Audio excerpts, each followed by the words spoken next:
So ಬದುಕಲ್ಲಿ ಅಡ್ಡದಾರಿ ಹಿಡಿಬಾರ್ದು ಅಂತಾರೆ. ಇಲ್ಲಿ ಯಾಣದಲ್ಲಿ ಒಂದು ಅಡ್ಡದಾರಿ ಇದೆ, ಅಲ್ಲೇನೋ ಸ್ಪೆಷಲ್ ವ್ಯೂ ಕಾಣುತ್ತೆ ಅಂತ ಅಡ್ಡದಾರಿ ಹಿಡಿದಿದ್ದೀವಿ.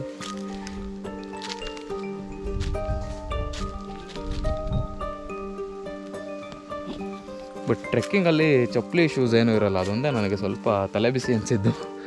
ಹುಳುಗಳೆಲ್ಲ ಹತ್ಕೊಂಡ್ರೆ ಸ್ವಲ್ಪ ಭಾರಿ ಹಿಂಸೆ ಅನಿಸುತ್ತೆ.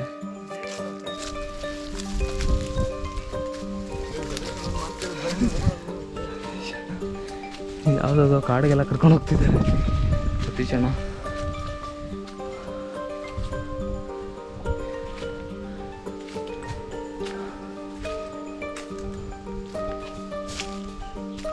ಕೇರ್ಫುಲ್ಲು, ಬಿದ್ಯಾ? ಹಾಂ, ಬಿದ್ಯೇನೋ?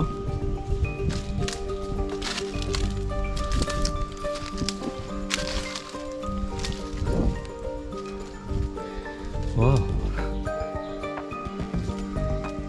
ಹರ್ಟ್ ಆಯ್ತಾ?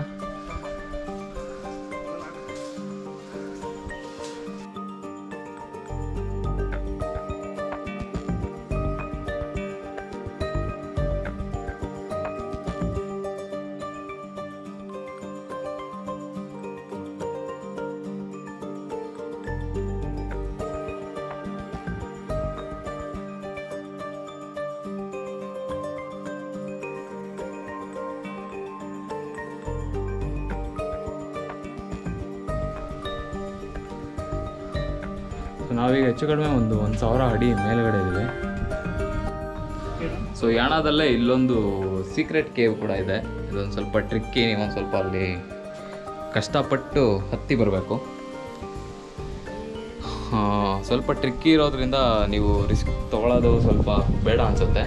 ಈ ಸೀಕ್ರೆಟ್ ಕೇವ್ ವಿಶೇಷ ಏನಂದರೆ ನೋಡಿ, ನೀವು ಒಳಗಡೆ ಎಂಟ್ರಿ ಆದಾಗ ಈ ಥರ completely surrounded by Yana caves ಏನಿದೆ ಅದು. ಹಾಗೆಯೇ ಇಲ್ಲಿ ಶಿಲಾಯುಗದ ಜನರು ಅವರೆಲ್ಲ ಬರೆದಿರೋದಲ್ಲ, ಇಲ್ಲಿ ಈಗಿನ ಕಾಲದ ನಮ್ಮ ಯಾರು ಪ್ರಜೆಗಳು ಬರ್ತಾರೆ ಅವರೆಲ್ಲ ಮಾಡಿರೋ ಕೆತ್ತನೆಗಳಿದು, ಪ್ರೇಮ ಕೆತ್ತನೆಗಳು. ಇನ್ನು ಸ್ವಲ್ಪ ಮುಂದೆ ಹಾಗೆ ಹೋದರೆ ಇಲ್ಲೊಂದು ಗುಹೆ ಥರ ಕಾಣುತ್ತೆ.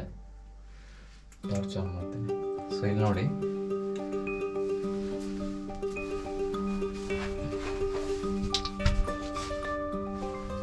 ಇಲ್ಲಿಂದ ವಿಶೇಷ ಏನಂದರೆ ಇಲ್ಲಿ ನೀರು ಬೆಟ್ಟದ ಮಧ್ಯೆಯಿಂದ ನೋಡಿ ಅಲ್ಲೊಂದು ಜಾಗ ಸ್ಟೋರೇಜ್ಗಿದೆ. ಆ ಸ್ಟೋರೇಜಲ್ಲಿ ನೀರು ನಿಂತ್ಕೊಂಡಿದೆ. ಮೇಲ್ಗಡೆ ಎಲ್ಲ ನೋಡ್ಬೋದು, ಬೆಟ್ಟದ ಮೇಲಿಂದ ಮೋಸ್ಟ್ಲಿ ನಾವು ಆಲ್ರೆಡಿ ಸುಮಾರು 1000 ಅಡಿ ಅಷ್ಟು ಮೇಲ್ಗಡೆ ಹೈಟಲ್ಲಿದ್ದೀವಿ. ಆದರೂ ಇಲ್ಲಿ ಮೇಲಿಂದನೇ ನೀರು ಬರ್ತಿದೆ ಅಂದರೆ ಅದು once again it is scientific mystery ಅಂತ ಹೇಳ್ಬೋದು.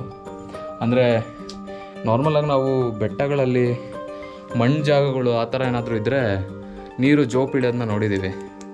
ಆದರೆ ಇಂಥ ದೊಡ್ಡ ಬಂಡೆಗಳ ಮೇಲೆ ಅದು ಈಗ ಸಿಕ್ಕಾಪಟ್ಟೆ ಬಿಸಿಲು ಕೂಡ ಇದೆ, ಮಳೆನೂ ಸುಮಾರು 4-5 ದಿನಗಳಿಂದ ಮಳೆನೂ ಆಗಿಲ್ಲ. ಸೊ ಆದ್ರೂ ನೀರು ಕಂಟಿನ್ಯೂಸ್ ಆಗಿ ಬರ್ತಿದೆ ಅಂತ ಹೇಳಿದ್ರೆ ಅದು ಮಿಸ್ಟರಿ ಅಂತಲೇ ಹೇಳಬೇಕು. ಮತ್ತು ಇನ್ನೊಂದು ವಿಚಾರ ಏನಂದರೆ ಇಲ್ಲಿ ಯಾಣದಲ್ಲಿ ಪ್ರಮುಖ ದೇವ್ರನ್ನ ಪ್ರತಿಷ್ಠಾಪನೆ ಮಾಡಿದ್ದಾರೆ, ಶಿವಲಿಂಗ. ಅಲ್ಲಿ ಕೂಡ ಥ್ರೂ ಔಟ್ ದ ಇಯರ್ ಈ ಥರ ಏನು ನೀರು ಡ್ರಾಪ್ ಬೀಳುತ್ತೆ ಅದಿರುತ್ತಂತೆ. ನಾನು ಫಸ್ಟ್ ಕೇಳಿದಾಗ ನನಗೆ ಸ್ವಲ್ಪ ಆಶ್ಚರ್ಯ ಅನಿಸ್ತು, ಅಂದರೆ ಹೇಗೆ ಸಾಧ್ಯ ಇರ್ಬೋದು ಅಂತ.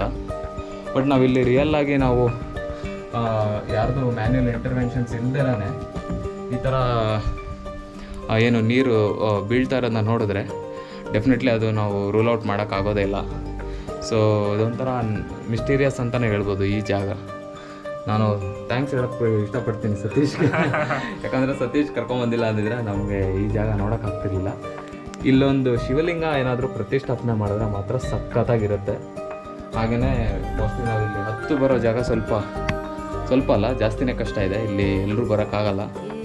ನೀವು ಒಂದು ನೆಕ್ಸ್ಟ್ ಲೆವೆಲ್ ರಿಸ್ಕ್ ತೊಗೊಂಡು ಬರ್ತೀನಿ ಅಂದರೆ ಇಲ್ಲಿ ಯಾಣದಿಂದ ಸ್ವಲ್ಪ ಲೆಫ್ಟಲ್ಲಿ ಬರುತ್ತಿದ್ದು ಅದೇ ಜಾಗದಲ್ಲಿ.